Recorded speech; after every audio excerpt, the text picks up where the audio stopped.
오늘 주신 하나님 말씀 요한계시록 3장 14절부터 17절까지 말씀. 라오디게아 교회의 사자에게 편지하라. 아멘이시오 충성되고 참된 증인이시오 하나님의 창조의 근본이시니가 이르시되, 내가 네 행위를 아노니 네가 차지도 아니하고 뜨겁지도 아니하도다. 네가 차든지 뜨겁든지 하기를 원하노라. 네가 이같이 미지근하여 뜨겁지도 아니하고 차지도 아니하니 내 입에서 너를 토하여 버리리라. 네가 말하기를 나는 부자라 부여하여 부족한 것이 없다 하나 네 곤고한 것과 가련한 것과 가난한 것과 눈먼 것과 벌거벗은 것을 알지 못하는도다. 아멘. 한 번에 다 하려고 그랬는데 양이 많아서 다음 주로 나눠서 하겠습니다. 이 세상에 근심된 일이 많고 참 평안을 몰랐구나. 이 세상에 곤고한 일이 많고 참 쉬는 날 없었구나. 이 세상에 죄악된 일이 많고 참 죽을 일 쌓였구나. 이 찬양이 자꾸 마음에 와요. 그런데 그 뒤에 내 주 예수 날 오라 부르시니 내 주 예수 날 사랑하시오니 내 주 예수 날 건져 주시오니 곧 뭘 누려요? 평안을 누리리라. 들어와. 여기 있어다. 여러분, 이 평안을 누리시기를 주님의 이름으로 축원합니다. 누리셔요.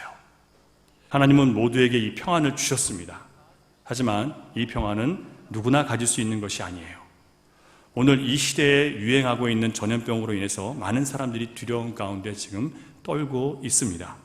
이런 상황 속에서 많은 사람들을 두렵게 만들고 위축되게 만들고 또 숨게 만드는, 또 자기를 피하게 만들려는 그런 많은 노력들을 하게 되고, 그렇게 점점 시대가 흘러가고 있습니다. 하지만 성경은요, 우리가 아무리 우리 집을 안전하게 세우려고 해도 여호와께서 집을 세우지 아니하면 어때요? 세우는 자의 수고가 헛되다고 말씀하세요.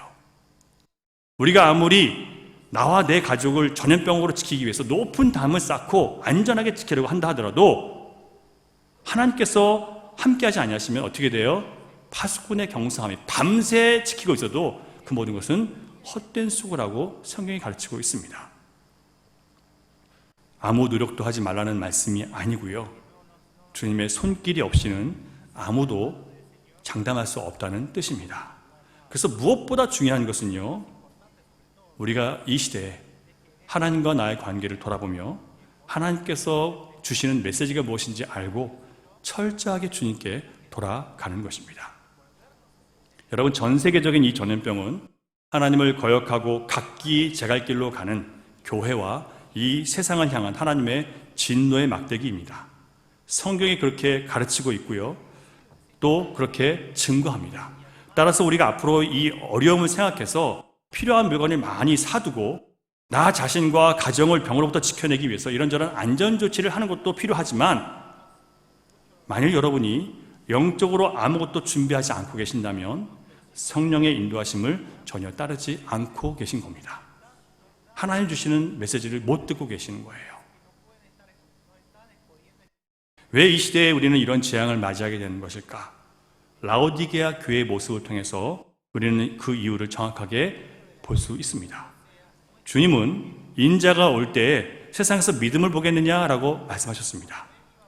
이 마지막 때가 되면 진짜 믿음인지 아닌지를 주님은 시험하세요. 그 시험의 과정이, 또 연단의 과정이 바로 이런 재앙들이라고 분명히 성경에 기록되어 있습니다. 라오디게아 교회는 예수님이 재림하시기 전에, 재림하실 때가 가까워졌을 때 나타나는 100% 세속화된 교회의 전형적인 모습이 바로 라오디게아 교회예요. 다시 말씀드리면 라오디게아 교회는 바로 이 마지막 시대의 오늘날의 교회를 정확하게 지금 보여주고 있는 교회라는 뜻이에요. 라오디게아 교회가 상징하는 마지막 때의 교회의 모습은 어떤 거냐면, 물질적인 풍요와 많은 좋은 세상 것들을 누리면서 우리는 문제 없고 우리는 걱정 없고 잘 믿고 있다고 착각하는 그런 교회의 모습이에요. 영적으로는 죽어 있는데 물질적으로 풍성하고 많이 누리는 것 때문에 우리는 괜찮다고 착각하고 있는 거예요. 하지만 아멘이시오 충성되고 참된 증인이시오 하나님의 창조의 근본이신 예수님이 보시기에는 완전히 다른 진단을 내리셨습니다. 사람들이 볼 때는 라오디게아 교회는 풍성하고 부유해서 걱정이 없는 교회예요. 하지만 참 진리이신 예수님께서 그 교회를 보시니까 전혀 다른 진단이 나오는 거예요. 라오디게아 신자들은 나는 부자라, 부유하여 부족한 것이 없다라고 했습니다. 반면에 예수님은 너희가 곤고하고 가련하고 가난하고 눈이 멀었고 벌거벗었다라고 그렇게 평가하십니다.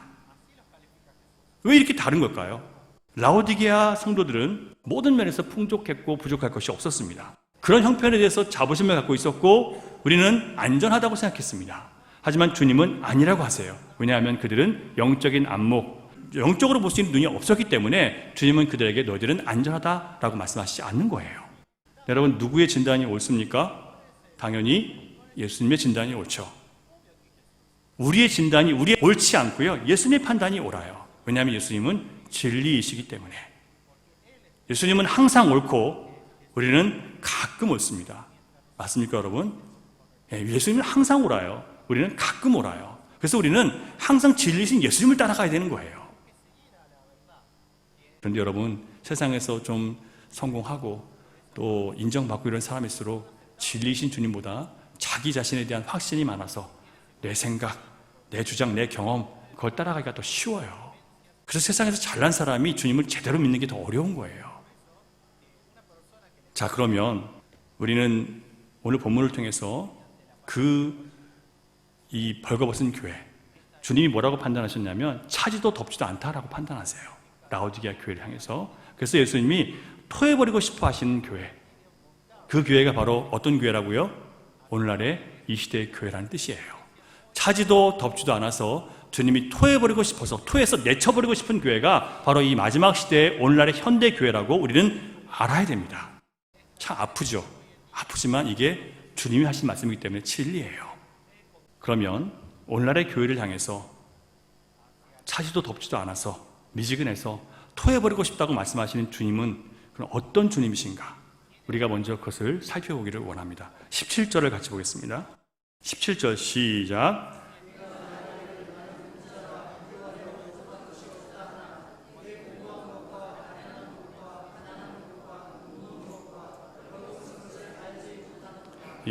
이처럼 자기 자신에 대해서 잘못된 판단을 하고 있는 그들을 향해서 누가 말씀하시냐면요, 여러분 14절 제가 말씀드릴게요. 읽어드릴게요. 라오디게아 교회의 사자에게 편지하라. 자, 다시 한번 같이 있습니다. 시작. 아멘이시오, 충성되고 참된 증인이시오, 하나님의 창조의 근본이신 이가 이르시되. 자, 누가 말씀하세요? 이 네 가지를 여러분 기억하셔야 됩니다. 첫 번째 뭐라고요? 아멘이시고, 두 번째 충성되고, 세 번째 참된 증인이시고, 네 번째 하나님의 창조의 근원. 이것이 무슨 의미인지 여러분 아셔야 돼요. 그래야 예수님이 하신 말씀을 우리가 믿고 그 말씀 앞에 엎드릴 수 있는 거예요. 주님을 모르니까, 주님이 어떤 분이신지 제대로 알지 못하니까 그 말씀을 정말 가슴 깊이 받아들이지 못하는 거예요. 자, 그럼 첫 번째, 오늘날의 교회를 향해서 차든지 덥든지 하라 말씀하시면서, 너희들은 벌거벗었다라고 말씀하시면서 내가 토해버리고 싶다라고 말씀하시는 오늘날의 교회가 어떤 교회인지, 그 말씀하신 주님이 어떤 분이신지를 살펴보겠습니다. 예수님은 첫 번째 아멘이시라고 했습니다. 아멘은 히브리어로 무슨 뜻인가요, 여러분? 진실로, 참으로, 그러하다. 동의하는 거예요. 주님이 하신 말씀은 무조건 뭐라고요? 진리이다, 확실하다, 절대 틀릴 리가 없다, 그런 뜻이에요. 동시에 주님이 진리이시고 확실하시기 때문에 그 말씀하신 바는 반드시 어떻게 돼요? 반드시 그렇게 된다라는 뜻이에요. 그래서 여러분, 성경에서 내가 다시 오리라, 마지막 때 재앙이 있으리라 하신 말씀은 반드시 올 것이죠. 맞습니까, 여러분? 주님이 말씀하시니까 반드시 있는 거예요. 마치 그게 우리에게 없는 일, 마지막 때가 아닌 것처럼 생각하고 그냥 내 배를 불리게 살아갔던 건 우리가 잘못하고 있는 것이지 하나님이 잘못하신 게 아니에요. 주님은 늘 말씀하신 대로 이 땅 가운데 그대로 이루고 계시는 거예요. 그러므로 아무리 내가 볼 때 내가 옳고 바른 선택을 하고 살아가는 것처럼 보인다 하더라도 예수님의 평가가 아니라고 하면 여러분, 우리는 우리가 아닌 거예요. 아멘이십니까? 아무리 내가 옳다고 생각해도 주님이 성경만 보니까 아니라고 하니까 아닌 거예요. 왜냐하면 주님은 절대적인 진리세요. 그러나 우리는 절대적인 진리가 아니에요. 과거에 깨닫고 있던 진리가요, 어느 순간에 진리가 아닌 걸 깨닫게 돼요. 한때 제가 신앙을 가지면서 이건 나한테 절대적이라고 했던 것도 지금 하나님이 은혜를 턱 깨닫고 나니까 그게 절대적인 게 아니라고 생각하게 되는 거예요. 그래서 요한복음 9장 41절을 보면 예수님은 자신들이 영적으로 본다라고 하는 사람들에게 이렇게 말씀하십니다. 바리새인들에게 같이 읽습니다. 시작. 예수께서 이르시되 너희가 맹인이 되었더라면 죄가 없으려니와 본다고 하니 너희 죄가 그대로 있느니라. 이 시대에 내가 다 압니다, 다 이해합니다 라고 하는 사람들 누구라고요? 성경을 안다고 해서 다 안다, 내가 다 이해한다 라고 하면 안 돼요. 그 말씀 앞에 내가 어떻게 돼야 돼요? 순종을 통해서 내가 부인되고 죽어야 그 다음에 아는 거예요. 머리로 아는 게 아니에요. 근데 오늘 많은 사람들이 머리로 아는 것 같고 내가 정말 주님을 안다고 착각하고 있는 거예요. 그 알문 반드시 아멘이신 주님 앞에 내가 순종해서 그 말씀하신 것이 내 삶 가운데 그대로 됐을 때 그때 진정으로 알게 되는 거예요. 아시겠습니까 여러분? 그냥 안다고 함부로 얘기하면 안 돼요. 내가 순종한 다음에 그 주님이 말씀하신 게 그대로 내 삶 가운데 이루어졌을 때 그 다음에 내가 아는 거예요. 그렇게 알게 된 것은 아닌 것은요, 내가 아는 것이 나를 지켜주지 못해요. 그런데 진짜 내가 순종을 통해서 진짜 그 알을 내가 체험한 다음에 알게 된 것은요, 내가 어떤 상황이 있는지 간에 그 알이 나를 지켜줄 수 있고 그 상황을 이길 수 있도록 도와줘요. 만약에 여러분들이 예수님을 안다고 하면서 어떤 상황을 이겨내지 못한다면, 말씀으로 이겨내지 못한다면 여러분들은 지식적으로 아는 것이지 진짜 아는 게 아닌 거예요. 그것은 반드시 내가 도무지 말도 안 된다고 생각하는 그 말씀에 내가 순종해서 그 말씀이 내 삶 가운데 아멘으로 이루어졌을 때 그 다음에 알게 되는 거예요. 그 전까지는 몰라요. 그래서 많은 사람들이 교회를 다니고 주님을 안다고 하지만 실제로 많은 상황 가운데 무너지고 좌절하고 쓰러져 버리는 거예요. 하나님 어디 계시냐고. 우리가 인생의 모든 크고 작은 사건들과 세상에서 일어나는 모든 일들을 영적으로 바르게 볼 수 있는 유일한 방법, 우리는 몰라요. 세상도 몰라요. 누가 알아요? 하나님만 아시죠. 그 하나님께서 우리에게 어떻게 알려주셨어요? 말씀으로 알려주셨어요. 말씀밖에 없어요, 여러분. 아무리 세상이 이렇게 저렇게 얘기해도 그걸 이길 수 있는 방법은 말씀밖에 없는 거예요. 그 두려움을 극복할 수 있는 방법도 말씀밖에 없어요. 아멘이신 예수님의 영적인 진단을 여러분 인정하시기 바랍니다. 바로 우리가 영적으로 지금 너무나 무너져 있는 거예요. 영적으로 너무 둔감해졌어요. 너무 물질적으로만 가득 생각이 차 있고 영적인 부분에 관심이 없어요. 내 행복과 내 즐거움을 위해서는 이것저것 찾고 구하고 쫓아다니지만 내 영혼을 위해서는 아무것도 할 줄 몰라요. 진지한 내 영혼을 위한 고민과 그 괴로움 통해서 주님을 깨달아가는 그 과정이 없는 거예요. 그냥 너무 쉽게 살아가려고 해요. 말씀만이 내가 구원에 이르는 유일한 법칙임을 여러분 믿으십니까? 이 말씀을 내 모든 삶의 원칙으로 믿고 주님께 마음을 여시기 바랍니다. 이렇게 한 사람들은 하나님께서 영의 눈을 뜨게 해주세요. 아시겠죠 여러분? 영의 눈을 뜨는 방법이 뭐라고요? 구원에 이르는 유일한 법칙은 오직 말씀이라는 것을 알고 그 하나님께서 내 삶에 찾아 들어오셔서 나에게 말씀하시고 구석구석 내 삶을 말씀으로 채우시도록 마음을 여세요. 그러면 여러분 반드시 영의 눈이 떠집니다. 두 번째, 예수님은 충성이시라고 했어요. 예수님께서 하나님의 뜻에 따라서 어디까지 충성하셨습니까? 죽기까지. 십자가에 못 박혀 죽기까지 충성하신 거예요. 예수님은 오직 하나님께만 충성하기 때문에 늘 진리이시고 결코 잘못된 판단과 선택을 하실 수 없습니다. 하지만 우리는 하나님의 말씀보다 나 자신에게 충성할 때가 더 많아요. 세상에 충성할 때가 더 많아요. 내 지식이나 내 경험이나 내 성공, 또 전문가라고 하는 세상 사람들의 말에 더 귀를 기울이고 나의 선택과 행동의 중요한 기준을 세상의 것으로 삼을 때가 많이 있어요. 나와 세상으로 그 기준을 삼아요. 그렇게 된다면 여러분 우리가 하나님께 충성하는 것이 아니죠. 사람에게 흔들리지 않고 오직 하나님께만 충성하는 사람이 끝까지 진리의 편에서 바르게 살아갈 수 있습니다. 사랑하는 여러분, 예수님은 충성이세요. 어디까지요? 목숨 걸고 나는 죽을 때까지, 죽어도 나는 주님 말씀에 충성하겠습니다. 자신에게 충성하지 마세요. 내 감정에게 충성하지 마세요. 내 경험에 충성하지 마시고 세상에 유명하다는 사람들의 말에 충성하지 마세요. 오직 하나님 앞에, 그분 앞에, 말씀 앞에 충성하세요. 그 사람은 영의 눈을 항상 뜨고 살 수밖에 없게 되어 있습니다. 세 번째, 예수님은 참된 증인이시라고 했어요. 무엇에 대한 참된 증인일까요?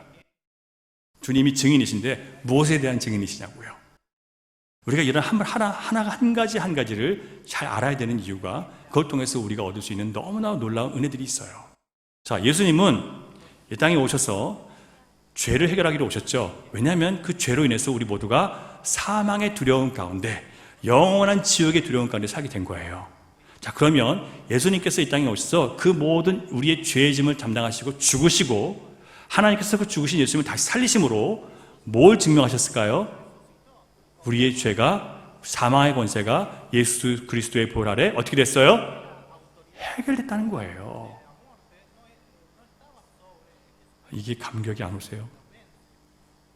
우리의 모든 죄가, 우리를 영원한 죄와 사망과 지옥에서 건지시고 죽음을 두려워할 수밖에 없는 인생에서 영생을 얻는 그 구원의 자리로 우리를 바꿔주신 것이 바로 예수님이시고, 그 주님이 부활하셨다는 것이 바로 우리가 그 완전한 구원을 얻었다는 증거라는 거예요.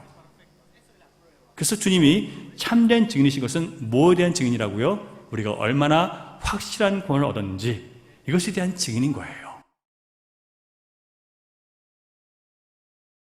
더 이상 신자들은 죽음을 두려워하지 않습니다.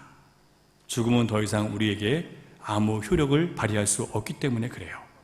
죽을까봐 두려워서 하나님을 떠나거나 죽을까봐 두려워서 외면하는 일을 안 할 수 있는 그런 새로운 사람으로 우리는 거듭났습니다.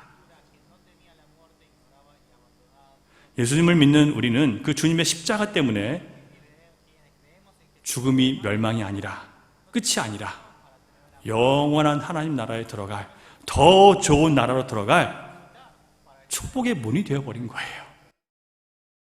따라서 영적으로 깨어있는 사람들, 영적인 눈을 뜨고 있는 사람들은 여러분 결코 죽음을 두려워할 수가 없어요.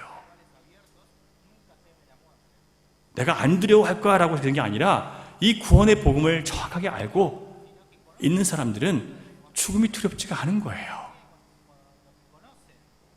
왜요? 더 좋은 곳으로 가는 거니까. 이 땅의 수고를 마치고 하늘 아버지의 품에 안기는 거니까 우리는 죽음을 두려워하지 않을 수 있습니다. 사랑하는 여러분, 예수님께서 참된 증인이 되어주셨습니다. 무슨 증인이요? 죽음의 저주가 끊어졌다는 것, 죄의 권세가 우리로부터 다 사라졌다는 것, 주님이 부활하심으로 참된 증인이 되어주셨습니다. 예수님은 하나님의 창조의 근원이라고 자신을 소개하셨습니다. 하나님께서 세상을 창조하실 때 무엇으로 창조하셨습니까? 말씀이죠.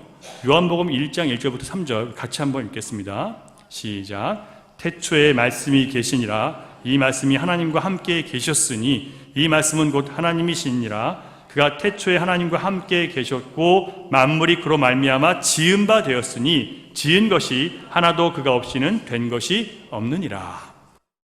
모든 것이 누가? 하나님이신 예수님이, 그 말씀이신 예수님이 지으셨다는 거예요.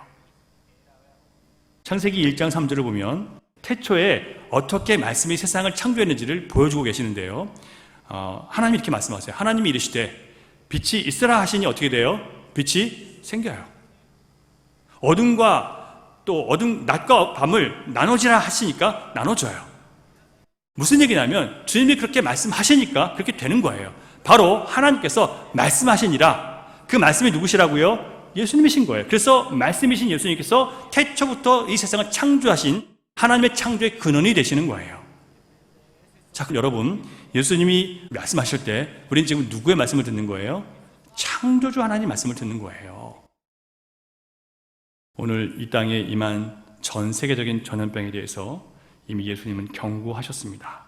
누가복음 21장 10절과 11절을 보면요, 같이 읽을까요? 시작. 이 민족을 나라가 나라를 대적하여 일어나겠고 곳곳에 큰 지진과 기근과 전염병이 있겠고 또 무서운 일과 하늘로부터 큰 징조들이 있으리라 하고 했습니다. 마지막 때에 물론 이것은 첫 번째 역사적으로는 로마 제국으로 인해서 예루살렘이 망할 때 첫 번째 역사가 이루어졌습니다. 하지만 궁극적으로 마지막 예수님 오시기 전에 전 세계적으로 나타날 재앙에 대한 예수님의 예언이에요. 자, 그 재앙을 누가 예언하셨어요? 예수님 예언하셨죠. 그럼 어떻게 되는 거예요?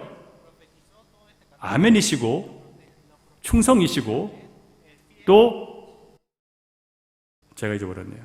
참된 증인이시고 그리고 하나님의 창조의 근원이신 예수님이 말씀하셨기 때문에 어떻게 되는 거예요? 반드시 그렇게 되는 거예요.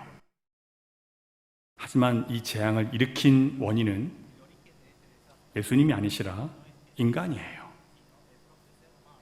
하지만 주님은 이번 재앙이 영적 소경이 된 이 세대를 깨우셔서 구원에 이르는 참된 믿음을 갖게 하시려는 하나님의 선한 뜻이 담긴 사랑의 회초리라고 우리가 성경에서 기록된 대로 우리는 그렇게 믿어야 됩니다. 사랑하는 여러분, 우리는 이 악하고 음란한 시대에 여전히 아멘이시고 충성되고 참된 증인이시며 창조의 근원이신 하나님의 창조의 근원이신 예수님께서 우리 이 시대의 교회를 그리고 우리를 정확하게 진단하셨다는 것을 받아들여야 됩니다. 그리고 이 전염병이 영적으로 둔감해지고 게을러지고 무지한 나와 우리 가정과 이 땅의 모든 신자들을 향해서 주신 영적으로 눈을 뜨라고 깨어나라고 주신 하나님의 메시지라는 것을 우리는 알아야 됩니다. 그럼 왜 이렇게 마지막 시대의 교회가 영적으로 둔해진 것일까요? 마지막 때를 상징하는 라오디게아 교회를 통해서 그 이유를 알 수 있습니다. 왜 둔해졌는지. 첫 번째, 물질의 풍성함에 눈이 멀어져서 영적인 비참함을 보지 못하게 됐기 때문에 그래요. 물질이 풍성해서 누릴 수 있는 게 많아져서 너무나 재밌는 게 많잖아요, 여러분. 하려고 하면요. TV를 켜도 휴대폰을 봐도 하루 종일 휴대폰 보고 있을 수 있어요. 컴퓨터 놓고 하루 종일 이것저것 보면서 영화 보고 드라마 보고 뭐 예능 프로그램 뭐 하루 종일 할 수 있어요. 나가면 맛있는 것도 많고 볼 것도 많고 재밌는 것도 많아요. 이러다 보니까 우리는 참 풍성한 생활을 하고 있어요. 육적으로는. 하지만 영적으로 어떻게 돼요? 점점 하나님과 멀어지고 우리는 비참해지고 있는 거예요.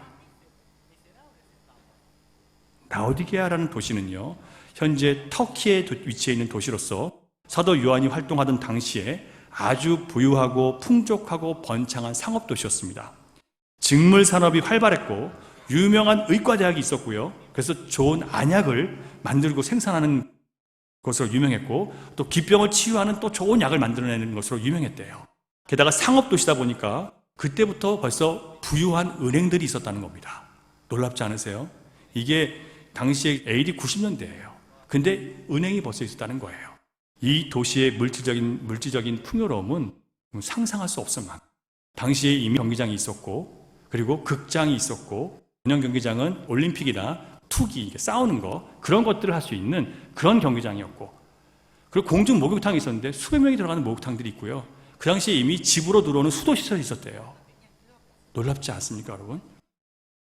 이 도시의 이 물질적인 풍요, 모든 풍성한 만족할 만한 그런 것들이 이 도시로 하여금 점점 마음이 영적으로 멀어지도록 만든 거예요. 물질적으로 풍족해지자 신앙을 예수님을 믿는다고 고백했던 사람들도 교회 안에 있었지만 영적인 것에 점점 관심을 두지 않게 된 거예요.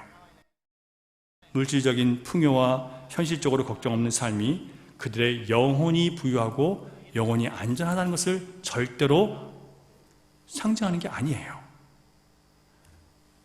물질적인 풍요, 육적인 부유함과 행복이 우리 영적인 부여와 영적인 안정감과 함께 가는 게 아니에요. 오히려 반대로 갈 때가 훨씬 많아요.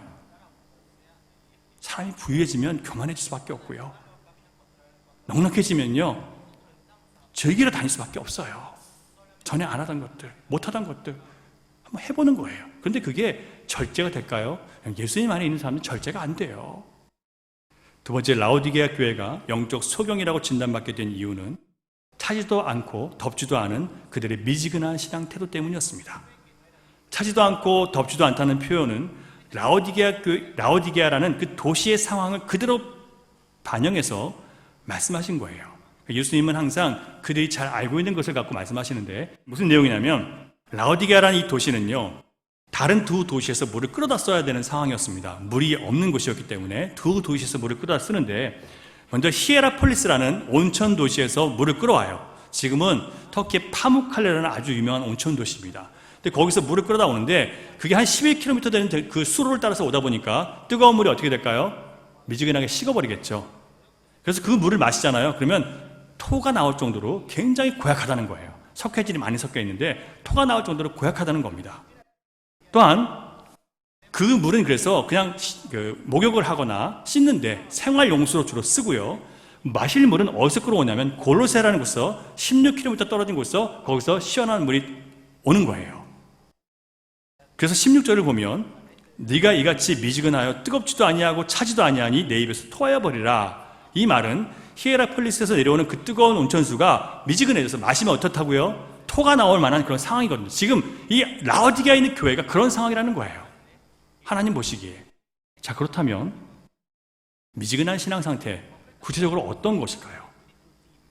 첫 번째, 하나님의 나라와 세상 나라 사이에서 어떻게 살아가요? 양다리를 걸치고 있는 사람들, 그런 상태예요. 양다리 걸치고 있는 사람들 많죠. 하나님을 향해서 적극적으로 나가지 않기 때문에 그렇다고 세상적으로 전적으로 빠져들지도 않아요. 그래서 차갑지도 않아요. 영적으로 살려고 하니까 육적으로 괴롭고, 그렇다고 해서 육적으로 완전히 빠져들려고 하니까 영혼이 괴로워서 여기도 못 가고 저기도 못 가고 중간에 왔다 갔다 하는 사람들 참 교회에 많죠. 양다리를 거치는 신자는 절대로 뜨거운 신앙생활을 할 수 없습니다. 자기 형편과 처지에 따라서 세상에도 붙었다가 하나님께도 붙었다가 하는 사람들, 신자로 사는 게 유리할 때는 신자라고 자기를 소개하고, 그게 자기에게 불리해지면 자기는 예수님 안 믿는다고 부인하고, 이런 사람들이 많아요, 여러분. 입으로는 부인하지만 삶으로 부인하거든요. 행동으로 부인하거든요. 두 번째, 미지근한 신앙 상태는 예수를 믿는다고 하면서 여전히 어떻게 살아가요? 세상적인 사고방식을 그대로 갖고 살아가는 거예요. 그리스도인의 생활은요, 그리스도인다운 삶의 한계가 분명히 있어야 돼요. 신자의 행동이 미지근하다는 것은 진리에 대한 그런 분명한 신앙 고백이 없다는 뜻이에요. 믿지 않는 거예요. 여러분, 말씀이 기초가 된 신앙생활을 하지 않으면 반드시 이렇게 될 수밖에 없어요. 말씀이 기초가 된 신앙생활을 해야 되는데 우리는 주로 교회 나와서 뭐가 기초가 돼요? 그냥 우리가 같이 먹고 마시고 놀고 즐기고 교제하고 여기에 초점이 맞춰져 있는 거예요. 말씀을 공부하자고 하면 다들 뭐 싫어해요. 그게 중심인데 교회가 말씀을 위해서 오는 건데 제일 중요한 것은 하지 않고 중요하지 않은 것들로 교회 시간을 채워가는 거예요. 그러니까 교회가 어떻게 미지근한 사람들밖에 넘칠 수밖에 없는 상황이 된 것이죠. 여러분, 교회에 나오고 예배 드리고 성경 읽고 기도하고 교회에서 봉사하는 것이 우리가 하나님께 속해 있다는 증거가 되지 못한다는 것을 여러분 아셔야 돼요. 그게 여러분 하나님께 속해 있다는 증거가 아니에요. 내가 그런 종교 생활을 다 하면서 내 삶의 주인이 예수님이 아니고 나 자신이라면 그게 정말 여러분 그가 주님을 믿는 건가요? 아니에요. 다른 많은 종교를 가진 사람들도 다 우리보다 더 많은 그런 자기 신을 경외하는 그런 모습들이 다 있어요. 우리보다 더 잘해요. 중요한 것은 우리가 그런 일을 하는 그 모든 과정 속에서 우리 신앙생활의 주인이, 내 삶의 주인이 주님이시기 때문에 하는 것인가, 아니면 내가 나를 위해서 그것을 하는 것인가 살펴보셔야 돼요. 주님의 말씀이 내 삶의 가장 중요한 선택의 기준이 아니라면, 세상의 소리를 따르고 있다면 그는 미지근한 신앙 상태에서 벗어날 수가 없게 되어 있어요. 자, 그런 사람들을 주님은 역겹게 여기셔서 토해서 내치시겠다라고 말씀을 하셨습니다. 어떻게 사랑의 주님이 그럴 수 있냐고 참 불편하신 분들이 계세요. 여러분, 아까도 제가 말씀드린 것처럼 주님은 우리에게 분명히 경고하세요. 그 경고를 듣고 어떻게 해야 돼요? 나가야 되는 거예요. 나가지 않고 반응하지 않고 그대로 있으면서 내가 계속 하나님의 은혜를 받을 수 있을 것이라고 생각하는 것은 굉장히 큰 착각이에요. 거짓말이에요. 속지 마세요, 여러분. 그렇게 얘기하는 사람들은요, 여러분 귀에 듣기 좋게 하는 얘기예요. 절대 그런 일은 없습니다, 여러분. 반드시 여러분을 무릎 꿇게 해서 주님 앞에 나오게 하시는 분이 진짜 하나님이세요. 토하여 내친다는 말씀은 장차 무서운 환난 가운데 던져서 불같은 시련을 받게 하신다는 의미입니다. 자, 그렇다면 그 불같은 시련을 받게 하시는 이유는 뭐예요? 뭘 제거하시기 위해서예요? 그냥 태워버리기 위해서예요? 아니죠. 뭐 하시기 위해서예요? 불순물을 제거하시기 위해서 하시는 거 아니에요. 지금 이런 전염병과 재앙과 같은 일들을 통해서, 여러분 힘든 일들을 통해서 뭘 하시냐면 우리 안에 있는 세속적인 가치들을 지금 주님께서 불태워버리고 계시는 거예요. 연단하셔서 하나님의 것으로 만들고 계시는 거예요. 그게 재앙인가요? 그게 고통인가요? 아니에요. 그게 사랑의 징계이고 그것이 하나님의 축복이고 그게 하나님의 사랑인 거예요. 이것을 볼 수 있으셔야 돼요. 그게 영적 소경에서 영적 각성으로 깨어난 사람의 모습이에요. 세상도 반, 하나님 나라도 반, 물질도 반, 하나님도 반. 피자도 내 마음대로 반씩 시켜 먹을 수 있다고 해서 하나님과 신앙도 내 마음대로 반씩 할 수 있다고 착각하시면 안 돼요. 안 돼요. 그건 안 되는 거예요. 하나님 전부가 아니면 다 내가 주인이 된 거예요. 된 사람이에요. 자, 그렇다면 어떻게 해야 다시 우리가 이 뜨거운 신앙생활, 진짜 신자로의 삶을 회복할 수 있을까요? 그 구체적인 내용들은 다음 주일에 말씀을 드리겠고요. 오늘은 딱 한 가지만 말씀을 드리겠습니다. 여러분 정말 다시 가슴 뜨거운 신앙생활을 회복하고 싶으세요? 주님 만났을 때 그 첫사랑, 주님과 뜨거웠던 그 가슴, 그 마음을 회복하고 싶으세요? 지금도 뜨거우신 분은 뭐 할 수 없고요. 그 방법은 여러분의 가족들과 친구들과 여러분이 알고 만나는 모든 사람들 앞에서 여러분이 하나님께 속해 있는 사람이라는 것을 여러분 드러내세요. 여러분이 하나님께 속해 있는 남편이고 하나님께 속해 있는 아내이고 하나님께 속해 있는 부모라는 것을 드러내셔야 돼요. 그런 마음의 각오를 하고 사셔야 돼요. 이제는요. 그냥 이지훈이 아니라, 그냥 누구의 아빠가 아니라, 누구의 남편이 아니라 하나님께 속한 남편, 하나님께 속한 아버지가 되지 않으면 여러분 다시 가슴이 뜨거워지는 일은 있을 수 없습니다. 드러내셔야 돼요. 여러분이 예수님께 속해 있다는 것을 드러내셔야 돼요. 여러분이 장사할 때도, 여러분 일하실 때도, 여러분들이 종업원을 대하실 때도 여러분이 예수님께 속해 있다는 것을 드러내셔야 돼요. 이제는요. 얼마나 우리가 불리하면 예수님 믿는 사람이 아닌 것처럼 행동하고 그렇게 살아왔습니까? 이제는 그걸 멈춰야 돼요. 우리는 너무 오랫동안 물질적인 풍요 속에서 우리가 부유하고 안전하다고 생각하면서 그래도 나는 영적으로 괜찮다라고 스스로 착각하며 살아왔습니다. 성경을 많이 아는 것 같고 나는 된 사람인 줄 알고 착각하며 살아왔습니다. 많이 아는 것으로 다른 사람들을 비판하고 정죄하면서 살아왔음에도 불구하고 자기는 많이 아는 것으로 착각해요. 바리새인임에도 불구하고. 자기가 바리새인임에도 불구하고 그것도 모르고 자기는 많이 안다고 생각하는 거예요. 그들을 위해서 울면서 기도해 본 적도 없으면서 정죄와 판단만 했으면서도 자기는 다 안다고 생각하는 거예요. 아니에요, 여러분. 속지 마세요. 주님의 책망 다시 한번 우리가 17절 같이 읽습니다. 시작. 네가 말하기를 나는 부자라 부유하여 부족한 것이 없다 하나 네 곤고한 것과 가련한 것과 가난한 것과 눈먼 것과 벌거벗은 것을 알지 못하는도다. 안다고 했지만, 나는 괜찮다고 했지만 우리가 뭐라고요? 곤고한 것과 가련한 것과 가난한 것과 눈먼 것과 벌거벗은 것을 우리는 알지 못했던 거예요. 제가 이 공고한, 가련한 다 설명해 주고 싶은데 하나하나 다 의미가 있어요. 하지만 다 말씀을 안 드릴게요. 시간이 또 많이 가니까. 여러분, 지금 우리는 전 세계적인 전염병 재앙 가운데 있습니다. 바로 이때 아멘이시고 충성이시고 참된 증인이시며 하나님의 창조의 근원이신 예수님께서 오늘 우리와 이 땅의 교회들을 향해서 말씀하신 대로 네가 차든지 뜨겁든지 하기를 원한다. 여러분 선택하세요. 계속 이렇게 미지근한 상태로 뭉개면서 갈 생각하지 마세요. 주님이 토에 내주신다고 말씀하셨습니다. 선택하세요. 드러내세요. 여러분이 하나님께 속해 있다는 것을 드러내세요. 여러분, 우리 같이 기도하겠습니다. 같이 좀 기도할 텐데요. 그동안 우리는 너무 물질 중심의 삶을 살아왔습니다. 돈이 하나님보다 더 좋았고 더 중요했습니다.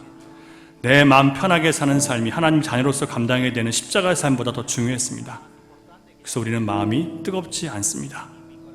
그래서 우리 예배는 냉랭하고, 그래서 주님의 말씀을 들어도 우리 마음이 뜨겁지 않습니다. 여러분 기도하세요.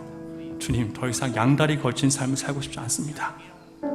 나의 이런 미지근한 신앙이 오늘 이 시대에 우리가 당하는 재앙의 원인이라면 반드시 우리가 누구에게 속해 있는지, 내가 세상인지 하나님인지를 분명하게 밝히겠습니다. 밝힐 수 있도록 주님 나를 도와주십시오. 믿음의 용기를 주십시오. 담대하게 해주십시오. 우리 주여 한번 외치고 다 같이 기도하겠습니다. 주여, 하나님, 우리가 말씀을 통해서 우리의 형편을 보게 하시니 감사합니다. 우리 어떠함을 알게 하시니 감사합니다. 주여 아버지 하나님, 우리 이렇게 가련한 상태로, 주님 아무것도 내 스스로 할 수 없는 상태임에도 정말 철저하게 무너진 상태이지만 우리는 주님 자신을 보지 못하고 살아갑니다. 주님, 이렇게 철저하게 무너졌음에도 불구하고, 우리가 이렇게 철저하게 가난해서 아무것도 할 수 없음에도 불구하고 주님을 바라보지 못했습니다.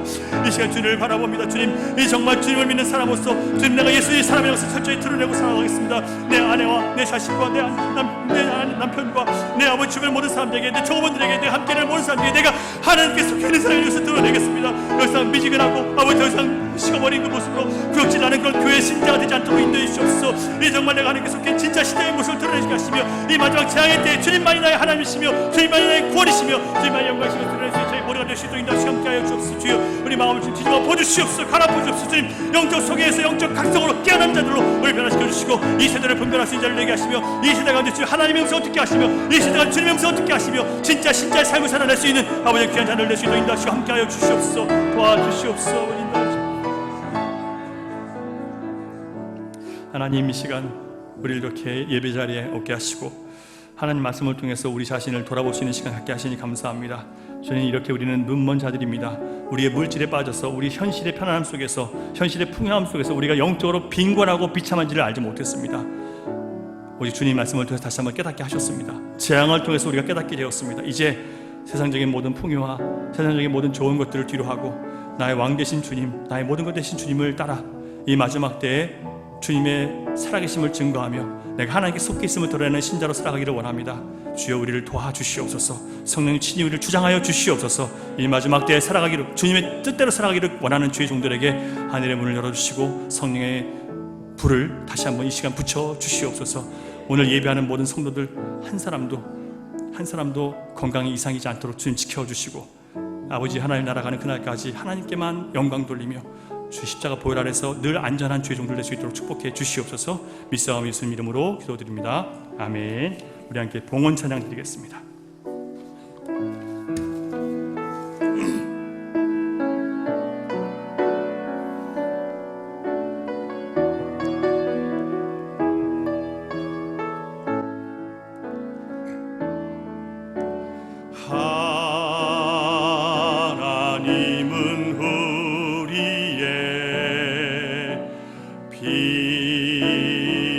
피난처가 되시며 환난 중에 우리의 힘과 도움이시라. 다시 한번 하나님은 우리의 피난처가 되시며 하나님은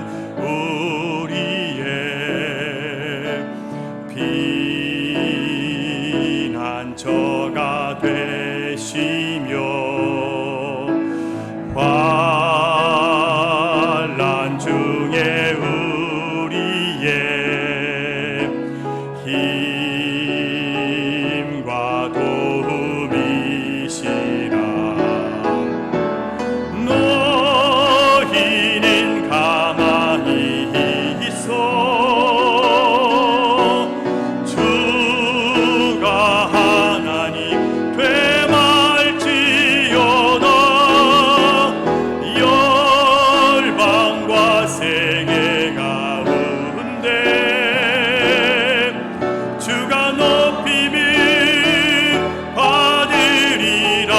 사랑합니다, 내 아버지.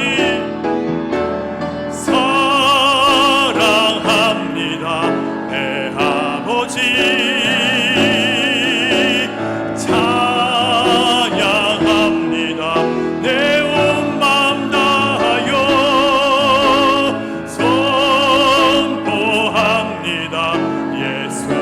그리스도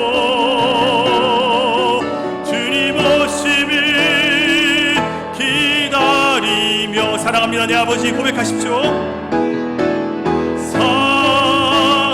사랑합니다 내 아버지 찬양합니다. 찬양합니다 내 온 맘 다하여 선포합니다 예수 그리스도 주님 오심을 기다리며 주님 오심을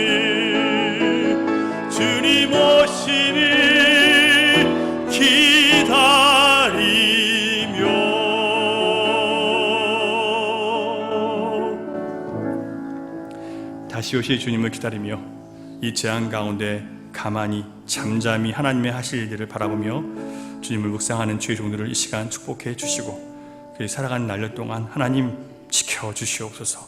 은혜 베풀어 주시옵소서. 긍휼히 여겨 주시옵소서. 하나님 오늘도 우리 마음을 담아 예물을 올려드렸습니다. 받으시고 이 물질이 쓰이고 닿는 곳마다 하나님 나라가 임하게 하시고 고통당하는 자들에게 또 어려움 당하는 자들에게 또 선교지에 있는 모든 선교사님들과 또 이웃들에게 아름답게 흘러갈 수 있도록 하나님 역사해 주시옵소서. 비록 우리는 풍성하지 못해서 많은 일들을 물질적으로 감당하지 못하지만 하나님 우리 마음 가운데 주님 은혜 주셔서 사랑으로 사람들을 섬기고 나누는 일에는 절대로 뒤처지지 않도록 우리에게 은혜 베풀어 주시옵소서. 또한 죽어가는 세상을 향해서 기도하는 일에 무너지지 않도록 또한 지켜 주시옵소서. 주님 11조의 예물과 감사의 예물과 서원의 예물들을 드렸습니다. 하나님 11조의 예물을 받으시고 우리가 사는 것은 물질의 힘이 아니라 오직 그리스도의 은혜로 산다는 것을 하나님 공급하시는 힘으로 산다는 것을 다시 한번 확인할 수 있는 믿음을 갖게 하시고 감사의 예물을 드린 자들에게 더욱더 감사가 풍성하게 넘치게 해주시며 각종 서원의 예물을 드린 자들에게 하나님 함께 해주셔서 그들이 가지고 있는 거룩한 서원들이 주님 안에서 아름답게 이루어지는 것을 볼 수 있도록 주여 복내려 주시옵소서. 이제는 우리 구주 예수 그리스도의 크신 은혜와 아버지 하나님의 극진하신 사랑과 성령님의 감화감동 교통 역사 위로 인도하심이 이제 하나님의 말씀을 특별히 우리 주님께서 진리신 주님께서 주신 영적인 진전을 따라 우리가 눈멀었음을 우리가 잠들었음을 인정하고 다시 한번 하나님 말씀을 통해서 깨어나기로 결단하고 이제 깨어난 신자의 삶을 살아내기로 다짐하는 사랑하는 주님의 자녀들의 머리와 가정과 일터와 미래 가운데 흩어져 있는 열방의 교회와 고통당하는 이 온 세상 가운데 이제로부터 영원토록 함께 하시기를 간절히 축원하옵나이다. 아멘.